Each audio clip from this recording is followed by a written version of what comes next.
तो हमें क्या समझना है फ्रूट के बारे में। फ्रूट के बारे में अगर हमें जानना है तो देखो पहले क्या कहता है फ्रूट। जो फ्रूट है वो क्या कहता है, the fruit is a characteristic feature of the flowering plant. जितने भी मतलब जो फूल वाले प्लांट हैं उसका एक कैरेक्टरिस्टिक फीचर। अगर कोई कहता है कि ये एक फ्लावरिंग प्लांट है तो वो जरूर सीड बनाएगा और फ्रूट बनाएगा। क्या बनाएगा? फ्रूट बनाएगा। अगर कोई फ्रूट बना रहा है, क्या कोई अगर फल बना रहा है तो वो किसका characteristic feature of the plant, flowering plant. तो वो कैरेक्टरिस्टिक एक बहुत ही बढ़िया फीचर है किसका? फ्लावरिंग प्लांट का, ऐसा कहते हैं। फिर उसके बाद इट इज अ मेच्योर और राइपेंड ओबेरी। ये किससे बनता है? एक मेच्योर और राइपेंड ओबेरी जो होती है, राइपेंड मतलब कच्ची ओबेरी होती है, उससे बनता है। उसके बाद डेवलप आफ्टर फर्टिलाइजेशन। ये कब डेवलप होता है? जब फर्टिलाइजेशन हो जाता है तब। फ्रूट कब बनता है? जब फर्टिलाइजेशन हो जाएगा तब, मतलब मेल एंड फीमेल गैमेट जब मिले बनेंगे तब ऐसा होगा। लेकिन यदि fruit is formed without fertilization of the ovary, लेकिन अगर कभी कभार फ्रूट ऐसे ही बनता है कि बिना ओबा का और स्पर्म का, जैसे कहते हैं ना एंड्रोसियम एंड गायनोसियम, इनका फ्यूज हुए बिना ही अगर बनता है ओबेरी फ्रूट बन जाता है तो उसको कहते हैं इट इज पार्थेनोकार्पिक। ये कैसे फ्रूट होते हैं? पार्थेनोकार्पिक होते हैं। जब ओबेरी से ही खाली फ्रूट बने स्पर्म ना मिले तब उसको कहते हैं पार्थेनोकार्पिक फ्रूट। उसी तरीके से फिर क्या कहते हैं, generally the fruit consist of wall of pericarp and seed. क्या कर रहा है? जो फ्रूट होता है वो क्या कर रहा है, generally the fruit consist of a wall और पेरिकार्प एंड सीड। किसके? वॉल ऑफ पेरिकार्प, पेरिकार्प की वॉल, पेरिकार्प की वॉल होती है सीड एंड सीड। जो फ्रूट होता है उसके ऊपर क्या होता है? Consist pericarp wall. Pericarp wall मतलब अभी हम देखेंगे आगे क्या होता है पेरिकार्प वॉल, पेरिकार्प, ठीक है ना, वॉल। तो उसके बाद seed. The the pericarp the pericarp may be dry और फ्लैसी। जो पेरिकार्प होता है या तो जैसे वो ड्राई भी हो सकता है और फ्लैसी, फ्लैसी मतलब जैसे आम को ले लें तो आम का छिकला कैसा होता है? ड्राई और सूखा हुआ होता है। लेकिन आम के अंदर की बात देखें तो रस उसका कैसा होता है? फ्लैसी मतलब लिक्विड जैसा होता है। तो उसी को कहते हैं ड्राई एंड फ्लैसी। तो मतलब जैसे एपीकार्प है, पेरिकार्प है, तो इसके क्या क्या क्या फंक्शन हो सकता है? या तो वो ड्राई होगा या फिर फ्लैशी होगा। मतलब आउटर सरफेस कैसा होता है? मैंगो का ड्राई होता है, सूखा होता है। लेकिन अगर उसके छिकले के नीचे, जिसको छिकला कहते हैं, ड्राई मतलब छिकला, जो छिकला वाला पार्ट हो ड्राई है, और फ्लैशी मतलब क्या होगा? जो छिकले के नीचे वाला पार्ट है उसे फ्लैशी कहते हैं, ठीक है ना। उसके बाद क्या कहते हैं, वैन पेरिकार्प। जब क्या होता है pericarp, when pericarp is thick. जब पेरिकार्प कैसा होता है? थिक हो जाता है, थिक होता है एंड फ्लैशी। जब पेरिकार्प थिक और फ्लैशी हो जाता है, जैसे thick, thick and fleshy, it is differentiated into outer epicarp. जैसे देखो मैंगो क्या है, मैंगो पहले कच्चा था तो वो तो वैसा था, तगड़ा था। लेकिन जब क्या हुआ पेरिकार्प, मतलब जो मैंगो की जो लेयर है, मैंगो की लेयर की बात करें जैसे थिक हो जाती है, थिक मतलब मोटी हो जाती है। और फ्लैशी, फ्लैशी मतलब क्या होता है? गुलगुला टाइप का जो आम होता है, आम के अकॉर्डिंग मैं समझा रहा हूँ, तो गुलगुला टाइप का होता है। तो उसको कैसे तीन लेयर में उसको डिफ्रेंटिएशन करते हैं, किसमें? तीन, आउटर एपिकार्प, जो ऊपर वाली जो छिकला है उसका, उसको एपिकार्प कहेंगे।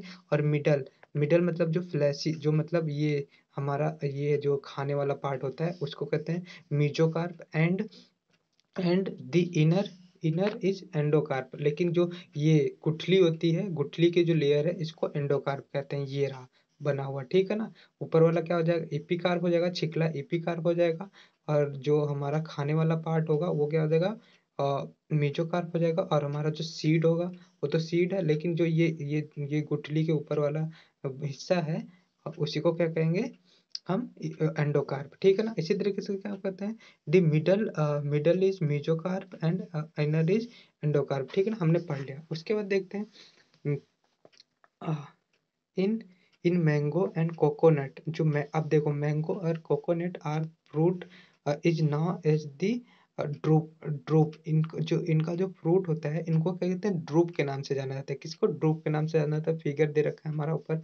उसके बाद कह रहा है they develop from the monocarpellary monocarpellary superior ovary. Superior ovary किसके द्वारा, किससे डेवलप होते हैं, सुपीरियर ओबेरी से डेवलप होते हैं। सुपीरियर ओबेरी का मतलब क्या होता है, कुछ ऐसा, ये होती है सुपीरियर ओबेरी। मतलब क्या होता है, देखा जाए तो ये एंथर हो गया, सेपल्स हो गए, सारे हमारे नीचे है, लेकिन ओबेरी कहाँ ऊपर लगी है, थैलस के ऊपर, इसको सुपीरियर ओबेरी होता है। तो जो हमारा मैंगो और कोकोनट होता है वो सुपीरियर ओबेरी से डेवलप होता है, ठीक है ना। हमारा मैंगो एंड ये किससे डेवलप होता है, सुपीरियर, कहाँ गया, सुपीरियर ओबेरी से। And are one one seeded in mango. और इनके अंदर कितने सीड होते हैं, एक ही सीड होते हैं, ठीक ना, मैंगो के अंदर और ये कोकोनट के अंदर, ठीक है ना। उसके बाद किसकी बात कर रहा है, इन mango and mango the pericarp is the pericarp is well differentiated the into the outer thin epicarp। देखो, अब देखो जो पेरिकार्प होता है, क्या होता है पेरिकार्प की मतलब क्या, मैंने बताया था अभी, पेरिकार्प का मतलब होता है लेयर। तो ठीक है ना, लेयर होती है, लेयर मतलब प्रात होती है, जैसे छिकला। छिकला सबसे और क्या कर रहा है, वेल डिफरेंशिएटेड मतलब बहुत ही ज्यादा अलग होता है, इनटू द आउटर थिन मतलब बाहरी तो पतला सा छिकला जो होता है, जिसको इपिकार्प कहते हैं। क्या कहते हैं, इपिकार्प। यहाँ पे भी देखोगे तो इपिकार्प लिखा है, तो वही कह रहा है। A middle fleshy edible edible mesocarp, जो खाने वाला पार्ट है, मिडल मतलब बीच वाला पार्ट, इसको क्या कहेंगे, मीजोकार्प। मीजोकार्प दिया हुआ है। And an inner inner stony mesocarp कहाँ गया यार, middle fleshy edible party mesocarp and inner stony stony hard. Stony मतलब कहते हैं जैसे पत्थर जैसा, हार्ड होता है, उसी को कहते हैं एंडोकार्प। अब देखो ये जो हमने पहले ही बता दिया, ये क्या होता है, चिकला जो इसको जो मतलब ये गुठली होती है उसको क्या कहते हैं, एंडोकार्प कहते हैं। इन इन कोकोनट, अगर कोकोनट के केस में देखा जाए तो उसके बारे में बताता हूँ। विच इज आल्सो ड्रूप, ये भी एक ड्रूप ही है फल, लेकिन द मीजोकार्प इज फाइब्रस। जो मीजोकार्प होती है उसकी फाइब्रस होती है। तो देखो जो ये मीजोकार्प है, जो हम उसकी छिकला देखते हैं, फाइब्रस मतलब तंतु जैसा होता नहीं उसका लाइन, लकीर। फाइबर्स का मतलब क्या होता है, कोई लकीर सी, मतलब फाइबर्स का मतलब तंतु होता है। तंतु का मतलब जैसे हमने बोरा लिया, ये बोरा है हमारा, ये बोरा है, ये बोरा है, तो ये क्या है, ये हमारे फाइबर्स हैं। फाइबर्स है, तो अगर हम नारियल देखते हैं तो नारियल के ऊपरी वाला हिस्सा कैसा होता है, फाइबरस होता है। तो जिसको क्या कहते हैं, मीजोकार्प कहते हैं। लेकिन अगर यही बात हम मैंगो में देखें तो मैंगो में क्या होता है, खाने वाला पार्ट मीजोकार्प होता है, लेकिन नारियल के केस में जो ये फाइबरस जैसा चीज होता है ये मीजोकार्प होता है। अब एंडोकार्प की बात की जाए तो क्या होता है, एंडोकार्प जो हमारा क्या क्या होता है, जो बहुत ही कठोर कठोर होता है, ठीक है ना, उसी को कहते हैं एंडोकार्प, ठीक है ना। लेकिन एंडोकार्प उसी को कहते हैं, और एंडोकार्प कहते हैं, ठीक है ना। यही हमारा है। और जो ये अंदर वाला पार्ट होता है, ये वाला पार्ट हमारा, जो जिसको हम खाते हैं, ये हमारा क्या होता है, एंडोस्पर्म होता है। जिसको हम खाते हैं ये हमारा एंडोस्पर्म एंडोस्पर्म होते हैं। तो यही इतना है फ्रूट के बारे में, ठीक है ना। मुझे आशा है आप लोगों को मेरी वीडियो पसंद आएगी।